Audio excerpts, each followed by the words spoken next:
अस्सलाम वालेकुम।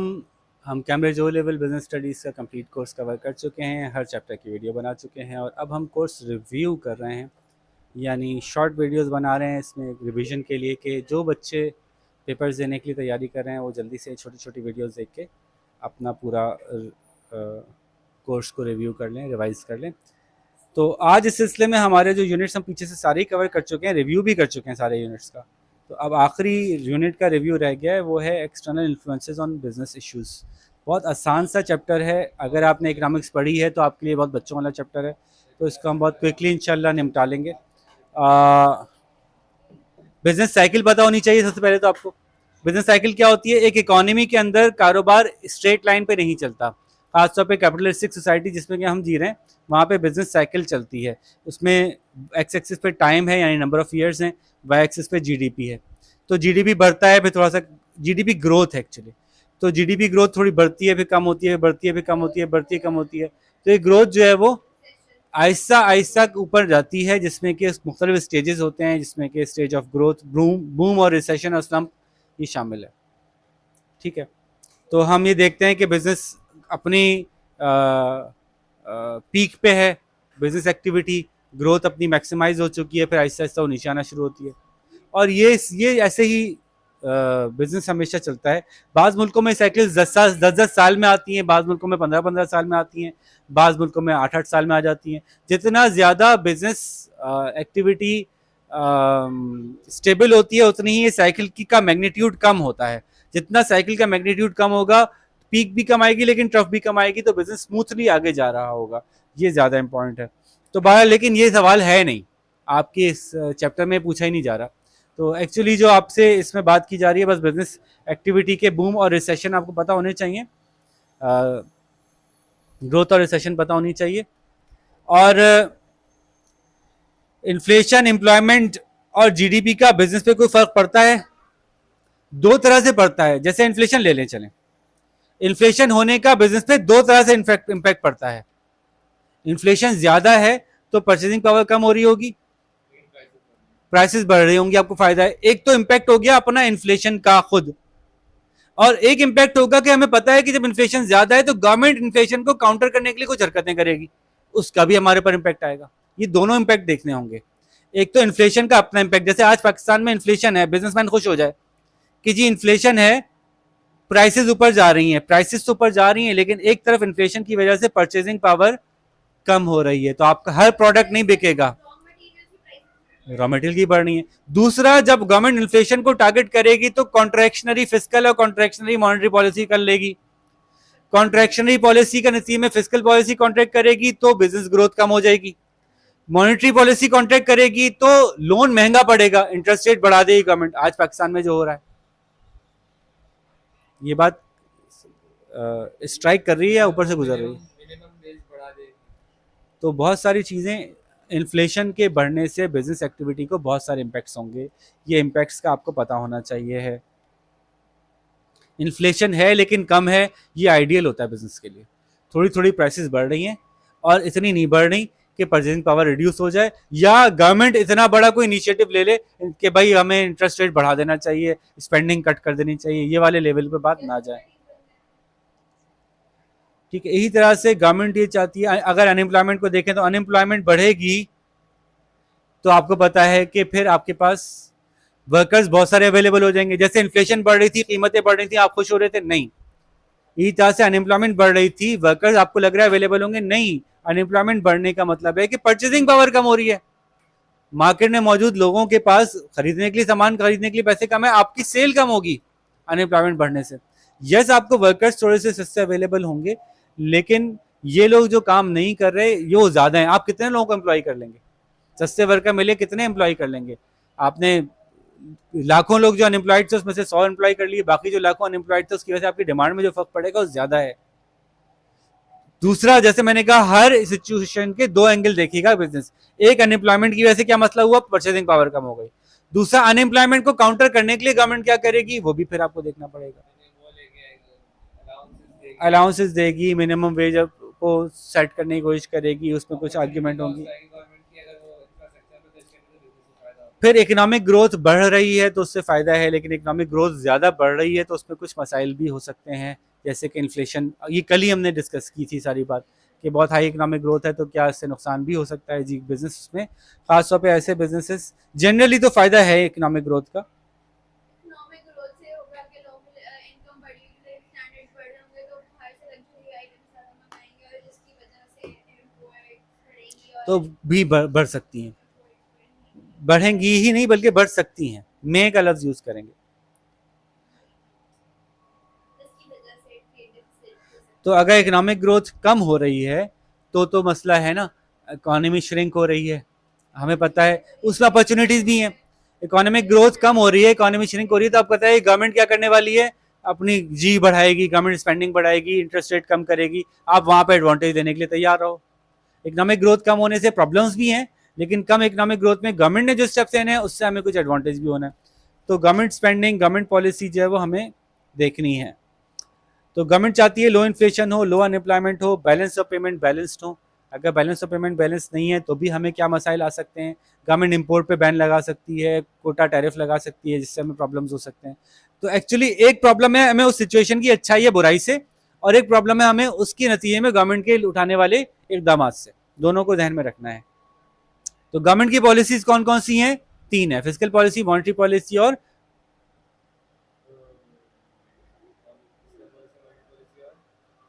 यहाँ पे आपके कोर्स में जो लिया हुआ है बिजनेस स्टडीज के, उसे फिजिकल पॉलिसी, मॉनिटरी पॉलिसी और long run policy, supply side policies, demand side policy, supply side policy में डिवाइड कर दिया।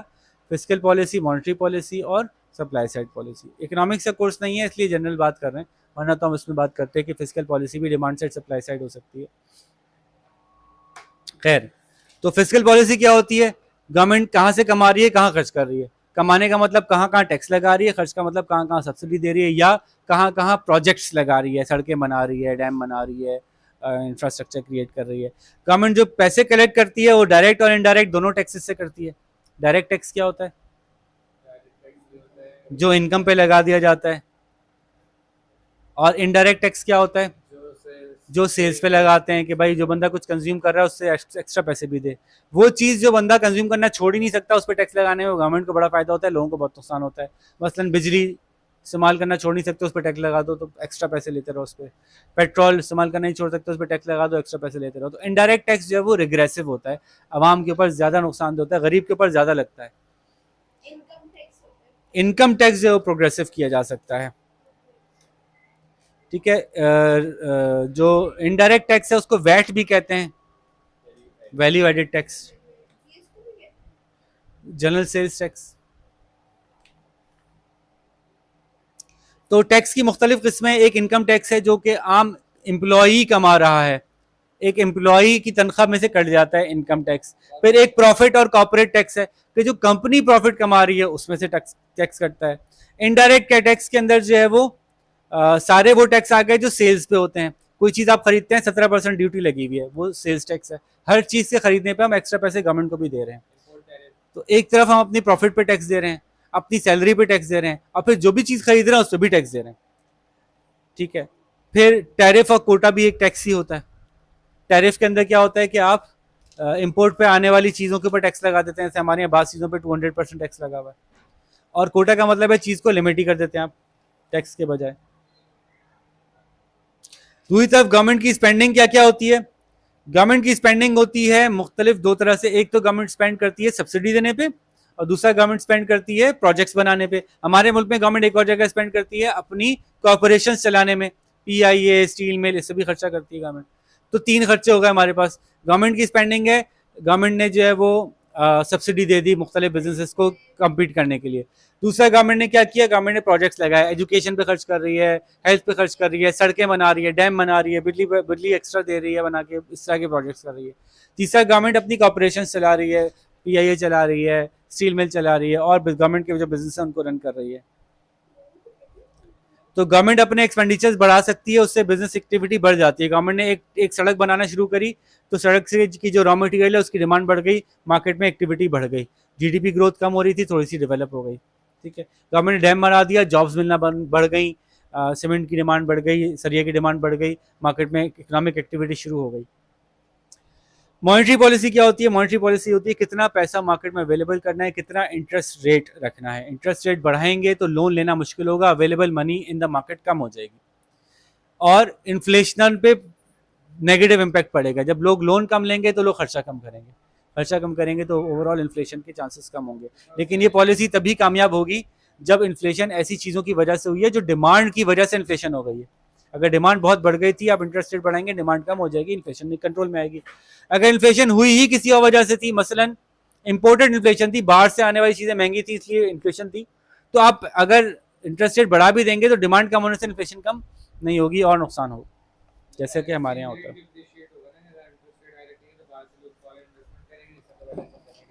जी। अच्छा, दूसरी तरफ सप्लाई साइड पॉलिसीज क्या होती हैं? गवर्नमेंट लॉन्ग रन में ऐसे इकदाम करे जिससे कि मुल्क की जीडीपी में ग्रोथ हो।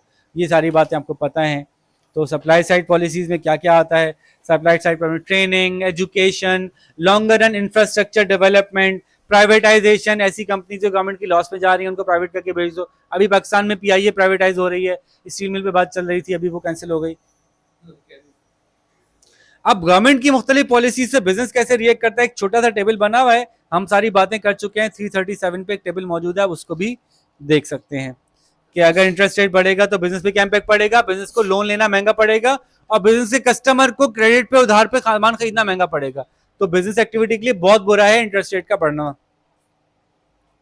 अगर इंपोर्ट पे टैरिफ बढ़ जाएगा तो अगर आपका बिजनेस रॉ मटेरियल मंगाता है तो आपको बड़ा मसला हो जाएगा। अगर आपका बिजनेस एक प्रोडक्ट बना रहा था, उसका कंपटीटर प्रोडक्ट पे टैरिफ बढ़ गया तो आपको बड़े खुश हो जाएंगे।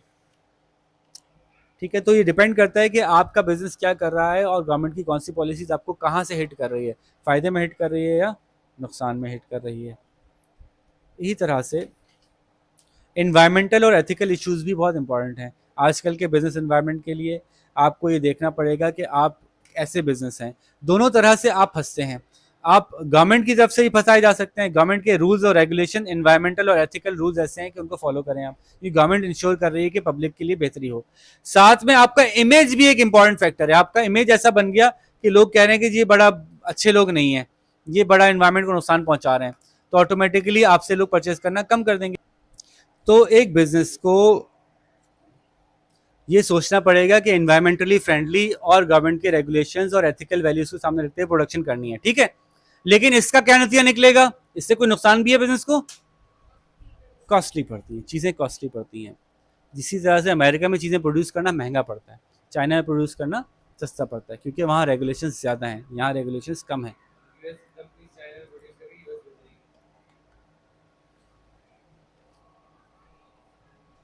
ठीक है, एक कॉन्सेप्ट है एक्सटर्नैलिटी का। एक्सटर्नैलिटी क्या होती है?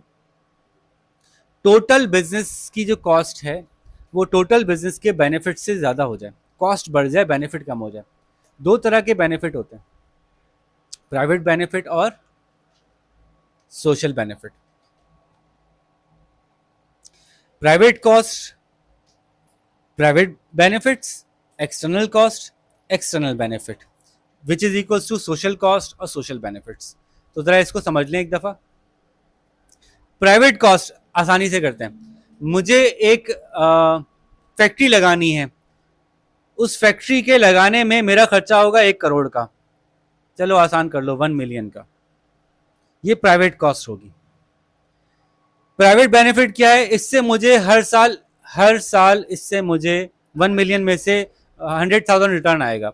तो प्राइवेट बेनिफिट ये हो गया 100,000। ठीक है, एक्सटर्नल कॉस्ट क्या है? मेरे इस बिजनेस से सोसाइटी को क्या नुकसान है? मैंने यहाँ पे लगाई, धुआं निकाला, ये सब कुछ किया, पता चला कि इसकी वजह से जो सोसाइटी को नुकसान है वो टोटल नुकसान है मंथली, जो सेहत खराब हो रही है, जो उसको कंट्रोल करने के लिए सोसाइटी को खर्चा करना पड़ेगा। लेट सपोज वो 50,000 है, 50,000 रुपीज पर मंथ है, ये एक्सटर्नल कॉस्ट है। एक्सटर्नल बेनिफिट जो है वो ये है कि जॉब्स क्रिएट हो रही हैं, लोगों के घर में वेलफेयर आ रही है, उसकी वजह से ओवरऑल मैंने देखा तो जी ये 70,000 का बेनिफिट है पर मंथ, लेट सपोज। अब सोशल कॉस्ट निकाली जाएगी, जिसमें कि private cost plus external cost add करेंगे, private benefit plus external benefit add करेंगे, और फिर देखेंगे कि तो टोटल सोशल बेनिफिट ज़्यादा है इस काम को करने का या सोशल कॉस्ट ज़्यादा है। अगर सोशल कॉस्ट ज़्यादा होगी तो हम कहेंगे कि ये बिजनेस सोसाइटी के लिए अच्छा नहीं है। अगर ऐसा हुआ, आपने देखा कि प्राइवेट बेनिफिट बहुत ज़्यादा है और एक्सटर्नल कॉस्ट काफ़ी है, लेकिन ओवरऑल सोशल बेनिफिट में है बिजनेस। एक बिजनेस अपना फायदा कर रहा है 1 करोड़ का, सोसाइटी का लॉस कर रहा है 50 लाख का, तो ओवरऑल 50 लाख का फायदा तो हो रहा है, बिजनेस का अपना हो रहा है, सोसाइटी का नुकसान हो रहा है। तो गवर्नमेंट क्या करेगी, कहेगी ठीक है बिजनेस चलाओ, ये 50 लाख में से कुछ पैसे इधर भी वापस ट्रांसफर करो भाई, चला लो बिजनेस, लेकिन अपने जो प्राइवेट बेनिफिट्स हैं उसको सोसाइटी की तरफ भी ट्रांसफर करो, उस पर एक्स्ट्रा टैक्स लगा देगी गवर्नमेंट, लेकिन बिजनेस चलाने देगी।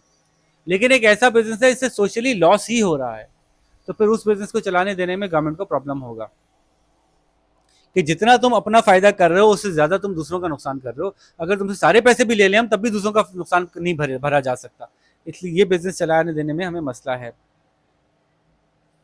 तो गवर्नमेंट जो है वो बिजनेस एक्टिविटी को कंट्रोल करना चाहती है। गवर्नमेंट चाहती है, एक टर्म है सस्टेनेबल डेवलपमेंट हो। सस्टेनेबल डेवलपमेंट का मतलब क्या हुआ, बहुत तेजी से बहुत सारी डेवलपमेंट हो गई, सारे रिसोर्स खा गए, सारी पोल्यूशन फैला दी, तो ये तेज डेवलपमेंट हमें नहीं चाहिए।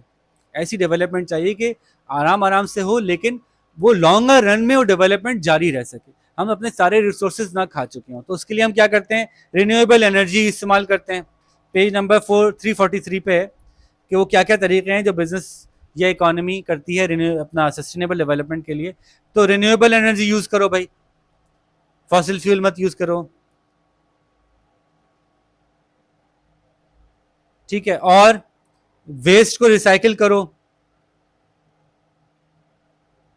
और रिसोर्सेज को एफिशिएंट यूज करो, एनवायरमेंटल फ्रेंडली मेथड्स बनाओ जिनसे कि प्रोडक्शन हो रही हो, लीन करो, एनवायरमेंटल फ्रेंडली करो। बिजनेस ऐसा क्यों करना चाहेगा, बिजनेस ऐसा इसलिए करना चाहेगा कि भाई कस्टमर उसको नोट कर रहे हैं, कस्टमर कहते हैं हम इसी दुनिया में रहते हैं, हमारी दुनिया खराब करोगे, सस्ती चीज़ तो दो लेकिन दुनिया खराब करोगे तो हम तुमसे चीज़ नहीं लेंगे। ये अवेयरनेस अब आ गई है, और कस्टमर ही मिलके बनाते हैं प्रेशर ग्रुप्स। प्रेशर ग्रुप्स में अब एक कस्टमर नहीं है, पूरा का पूरा ग्रुप बन गया, जत्था बन के आ गया, वो सब मिलके मना कर देंगे नहीं खरीदो तो नहीं खरीदो। फिर तीसरा, गवर्नमेंट खुद लीगल एक्शन ले लेगी। गवर्नमेंट ने अपनी लिमिटेशन बताई हुई है, इससे ज़्यादा पोल्यूशन नहीं करनी, इससे ज़्यादा ये नहीं करना, इससे ज़्यादा वो नहीं करना, तो फिर गवर्नमेंट की जो लीगल रिक्वायरमेंट्स हैं वो आ गई।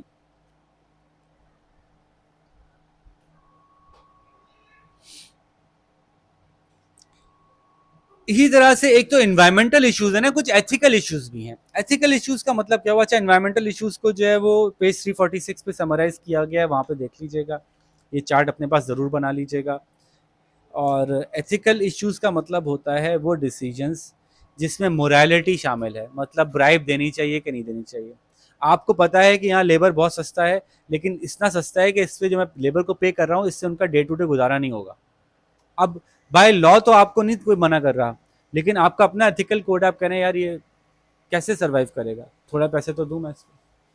आपने वर्किंग कंडीशन पे पाबंदी नहीं है एक लिमिट से ज़्यादा, लेकिन आपके बंदे मर जाएंगे इस तरह काम कर रहे हैं, इतना अनसेफ काम है, सिक्योर सेफ्टी की कुछ तो एथिकल इश्यूज भी को भी बिजनेस को देखना चाहिए।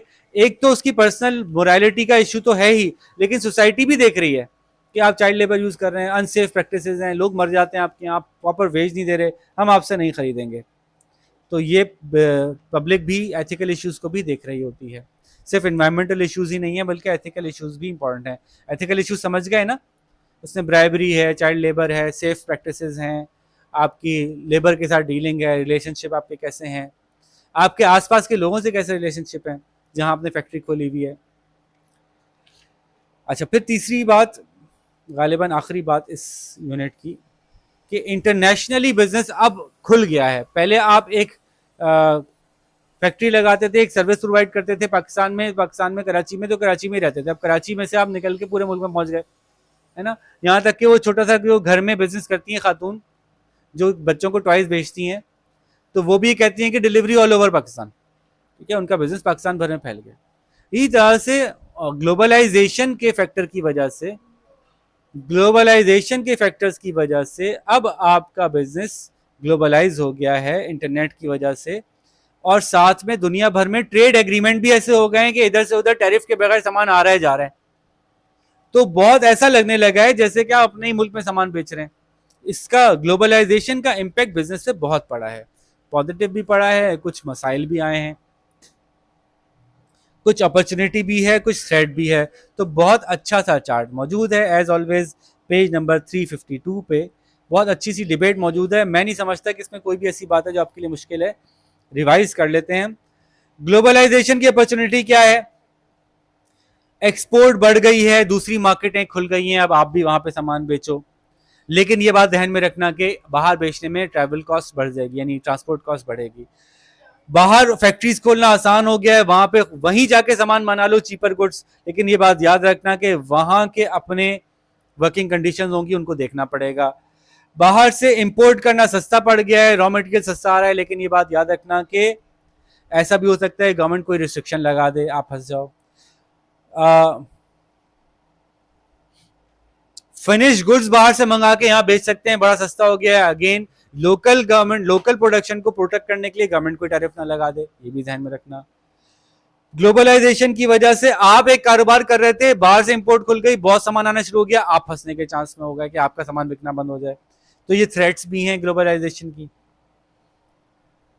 मल्टीनेशनल आके इन्वेस्ट कर रही है, आपके छोटे से बिजनेस के सामने इतना बड़ी इन्वेस्टमेंट लेके आ गई, ऐसा फिनिश प्रोडक्ट दे रही है, आप मुकाबला नहीं कर पा रहे। एम्प्लॉयज़ भी आपको छोड़ के जा रहे हैं। तो गवर्नमेंट जो है वो इसलिए फिर ग्लोबलाइजेशन को चेक में रखने के लिए मुख्तलिफ ट्रेड बैरियर्स यूज़ करती है। उसमें टैरिफ, कोटा, एम्बार्गो या सब्सिडी शामिल है। उसका आपके बिजनेस पे इम्पैक्ट पड़ता है।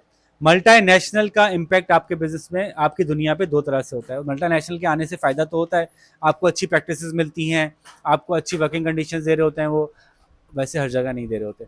आपको जो है वो आपको स्टैंडर्ड क्वालिटी, स्टैंडर्ड प्रोडक्ट मिल जाता है, एम्प्लॉयज़ को अच्छी सैलरी मिल जाती है। ले और आपको ये छोटे बिजनेस को फायदा होता है। टोयोटा ने आके गाड़ी बनाना शुरू की तो उसने कहा कि गाड़ी के बम्पर फलानी फैक्ट्री बना दो, गाड़ी के फलानी चीज तुम बना दो, गाड़ी के फलानी चीज तुम बना दो, बेरिंग तुम बना दो। उससे क्या होता है कि लोकल बिजनेस को भी फायदा हो रहा होता है। लेकिन बहरहाल उसके रिस्क भी हैं। अगेन बड़ा अच्छा सा इन्होंने बहुत अच्छा सा एक्सप्लेन किया हुआ है पेज नंबर 356 पे। उसमें बैलेंस ऑफ पेमेंट्स का भी डिस्कशन है, उसमें लोकल एम्प्लॉयमेंट का भी डिस्कशन है।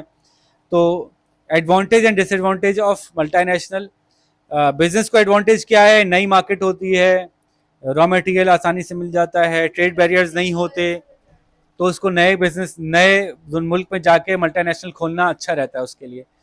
लेबर कॉस्ट सस्ती होती है, रिस्क स्प्रेड हो जाता है। आज अपने मुल्क में काम कर रहा हूँ, 2 मुल्कों में करूँगा तो स्प्रेड हो गया रिस्क। एक मुल्क में फेलियर आया तो कोई बात नहीं, दूसरे मुल्क में से रिकवर कर दिया।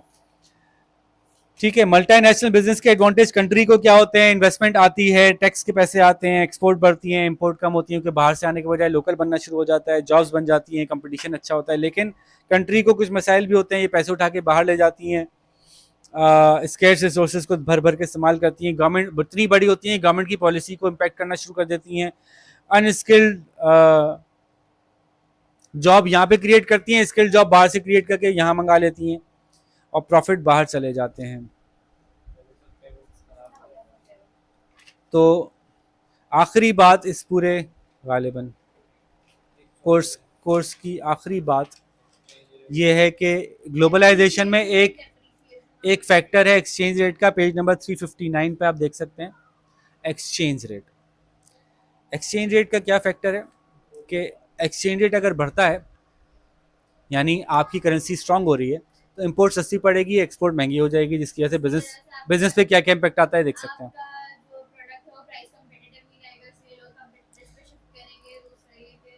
और अगर एक्सचेंज रेट डिप्रिशिएट होता है, यानी आपकी करेंसी की वैल्यू कम हो जाती है, तो एक्सपोर्ट आसान हो जाती है, इंपोर्ट महंगी हो जाती है। नहीं, अगर एक्सचेंज रेट गिरता है और आप ऐसी चीज़ खरीद रहे थे जो महंगी होने से लोग खरीदना बंद कर देंगे, तो ट्रेड डेफिसिट कम हो जाएगा। देखिए ना कि अगर आप इंपोर्ट कर रहे थे बहुत ज़्यादा वीडियो गेम्स और आपकी करेंसी गिर गई, वीडियो गेम्स इस्तेमाल करना कम कर देंगे लोग, क्योंकि उनको महंगे पड़ रहे होंगे, फिर ट्रेड डेफिसिट कम हो जाएगा। लेकिन हमारे केस में क्या होता है, पाकिस्तानी केस में, कि हमारा एक्सचेंज रेट गिरता है, लेकिन हम जो चीज़ मंगा रहे हैं वो महंगी भी पड़ रही है, फिर भी हम और मंगा रहे हैं, क्योंकि हम वो चीज़ मंगाना छोड़ नहीं सकते। इन इलास्टिक डिमांड थी उसकी। प्राइस इन इलास्टिक डिमांड थी। तो एक्सचेंज रेट के हवाले से एक बहुत अच्छा सा चार्ट मौजूद है 359 पे। इसमें हर चीज़ यकीनी नहीं होगी, इट कुड भी डिपेंड करता है कि आप क्या इंपोर्ट कर रहे हैं और क्या एक्सपोर्ट कर रहे हैं, उस पर डिपेंड करता है कि एक्सचेंज रेट के गिरने और बढ़ने से क्या फ़र्क पड़ता है। यहाँ पे हमारा यूनिट कंप्लीट होता है। हमारा एक छोटा सा चैप्टर रह गया था, उसकी फटाफट हम वीडियो बना के आज ही कोर्स को निपटा लेते हैं। तो यहाँ पे हम वीडियो क्लोज करते हैं। अपना ख्याल रखिएगा। अल्लाह हाफिज़।